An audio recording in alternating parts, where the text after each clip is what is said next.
네, 안녕하세요. 오늘은 여러분께서 보내주신 자료, 바로 시다타 태자의 탄생부터 출가까지의 기록들을 좀 더 깊이 들여다보는 시간을 갖겠습니다. 네, 안녕하세요. 그 왕자로서의 안락한 삶 이면에 어떤 고뇌가 있었는지, 또 어떻게 위대한 여정을 시작하게 됐는지 살펴볼 수 있는 아주 흥미로운 자료들인 것 같습니다. 네, 맞아요. 이 자료들을 처음 딱 봤을 때부터 느껴지는 게 태자가 위대한 성인이 될 거라는 예언하고 네, 또 어떻게든 아들을 왕위에 앉히려는 아버지, 수도다나 왕의 바람 사이의 그 긴장감 있잖아요. 그렇죠. 처음부터 그게 딱 보이죠. 주어진 풍요 속에서 시타타 태자가 어떻게 인간 실존의 그 고통을 마주하게 되는지, 네, 그리고 어떤 과정을 거쳐서 결국 출가를 결심하게 되는지 그 여정을 한번 따라가 보죠. 좋습니다. 그럼 이야기의 시작은 역시 아시타 선인의 예언부터겠죠? 이 자료에서 좀 인상 깊었던 부분이 아시타 선인이 태자의 위대함을 알아보면서도 정작 자신은 그 가르침을 듣지 못할 거라고 눈물을 흘렸다는 점이에요. 네, 맞아요. 그냥 예언만 딱 하고 끝나는 게 아니라 그 예언자의 인간적인 고뇌 같은 게 느껴지는 부분이죠. 그렇죠. 근데 이 예언이 아버지 수도다나 왕에게는 그야말로 불안의 씨앗이 된 거고요. 당연하죠. 왕위를 꼭 물려주고 싶었는데 아들이 세속을 떠날 운명이라니. 그 예언을 받아들이기가 얼마나 힘들었겠어요. 여러분 자료에도 이 부분이 명확하게 나와 있습니다. 네. 아시타가 조카 날라카에게 나중에 세존이 나타나면 꼭 찾아가서 가르침을 따르라고 당부했다는 기록도 있고요. 미래에 대한 어떤 확신 같은 게 느껴지네요. 네, 그렇습니다. 그 후로 태자는 정말 극진한 보살핌 속에서 자라게 되죠. 특히 새어머니인 마하빠자빠띠가 정성을 다했고 심지어 병마조차 막으려고 애썼다는 기록이 있잖아요. 네. 온 왕궁이 태자를 어떻게든 이 세속의 길에 묶어두려고 했던 것 같아요. 그렇죠. 그리고 태자가 태어난 후에 나라가 더 풍요로워지고 또 백성들의 기대도 엄청 컸다고 묘사되어 있고요. 네, 맞아요.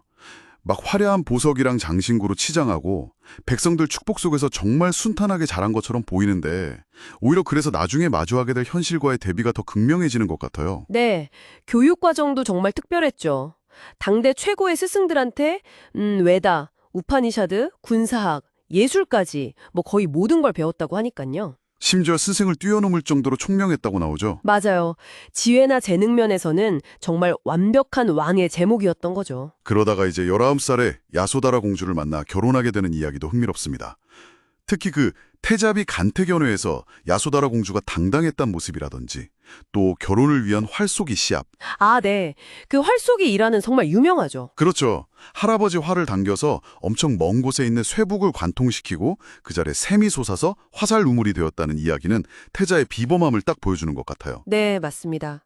결혼 후에 수도다나 왕은 이제 아들이 혹시라도 딴 생각을 할까봐 계절마다 다른 아주 호화로운 궁전을 3개나 지어주면서 안락함 속에 가두려고 하죠. 철저하게 외부 세계의 고통과는 차단된 환경을 만들려고 했던 거네요. 네, 하지만 그 벽은 결국 깨지게 됩니다. 바로 그 유명한 사문유관, 4개의 성문 밖에서 인생의 근본적인 고통을 목격하게 되는 그 경험들 말이죠. 그렇죠. 동문 밖에서 만난 노인의 모습에서 나도 저렇게 늙는 걸 피할 수는 없겠구나 하면서 처음으로 인생의 무상함 같은 걸 느꼈다고 하죠. 이 자료들은 그때 태자가 느꼈을 충격을 좀 생생하게 전하려고 하는 것 같아요.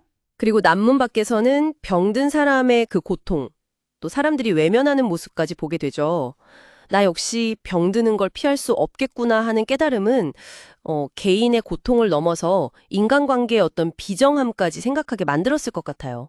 서문 밖에서는 장례 행렬을 마주하고요. 죽음이라는 정말 피할 수 없는 이별의 슬픔을 절감하게 되죠. 내가 사랑하는 사람들도 결국엔 다 이렇게 떠나가겠구나 하는 생각은 존재의 근원적인 고통에 대한 고민을 더 깊게 만들었을 거고요. 네, 이 3가지 경험을 하고 나서 태자가 아버지에게 그 4가지 소원을 말하잖아요.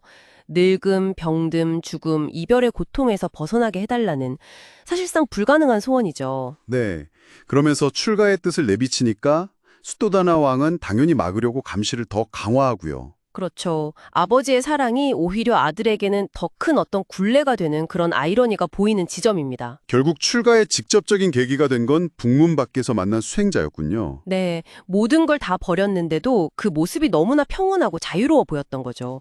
거기서 태자는 이게 내가 가야 할 길이구나 하고 발견한 겁니다. 가진 건 하나도 없는데 오히려 완전한 자유를 본 걸까요? 그런 셈이죠. 바로 그때 정말 공교롭게도 아들 라훌라가 태어났다는 소식이 들려옵니다. 아, 타이밍이 참... 네. 이때 태자가 라울라 장애물, 속박이라고 말했다는 기록이 참 중요합니다. 이게 역설적인데요. 어떤 점에서요? 이 속박의 탄생이 오히려 태자의 출가 결심을 더 굳히게 만들었다는 해석이 가능하거든요. 자신에게는 새로운 속박이 생겼지만 이게 아버지나 아내에게는 어쩌면 위안이 될 수도 있는 새로운 관계잖아요. 아, 그렇죠. 자신을 대신할 존재가 생겼으니 네, 그러니까 이제 내가 떠나도 조금은 괜찮지 않을까라고 생각했을 수 있다는 거죠. 아, 그렇군요. 그래서 궁으로 돌아오는 길에 사람들이 막 축하 노래를 부르잖아요. 마음속 모든 근심 사라지리라 뭐 이런 내용이었던 것 같은데 네, 태자의 귀에는 그 노래가 전혀 다르게 들렸겠네요. 마음은 이미 완전히 다른 곳을 향하고 있었을 테니까요. 맞습니다. 자, 정리하자면 오늘 우리가 살펴본 자료들은 시타타 태자가 그 안락한 왕궁 환경 속에서도 삶의 근원적인 고통, 즉 늙고 병들고 죽는 문제를 외면하지 않고 정면으로 마주했다는 거죠. 네. 그리고 모든 것을 버린 수행자의 모습에서 어떤 영감을 얻고 마침내 아들의 탄생이라는 그 사건을 계기로 최종 결단을 내렸다는 거죠. 왕위 계승자로서의 길과 구도자로서의 길 사이에서 얼마나 깊은 내적 갈등을 겪었을지 잘 드러나 있는 것 같습니다. 네. 특히 태자가 아들의 탄생을 속박이라고 표현했던 게 참 인상 깊게 남습니다. 문득 우리 삶에도 스스로 속박이라고 느끼는 어떤 관계나 책임 같은 것들이 있을 수 있잖아요. 그렇죠. 누구나 그런 게 있을 수 있죠. 그런데 혹시 그 속박이라고 느끼는 것이 어쩌면 다른 누군가에게는 위안이나 삶의 이유가 되고 있을 수도 있다는 생각. 여러분은 이 부분에 대해 어떻게 생각하시는지 궁금하네요. 한 번쯤 생각해 볼 만한 지점인 것 같습니다. 네, 의미 있는 질문입니다. 오늘 저희와 함께 깊이 들여다봐 주셔서 감사합니다. 다음 시간에 더 흥미로운 이야기로 다시 찾아뵙겠습니다.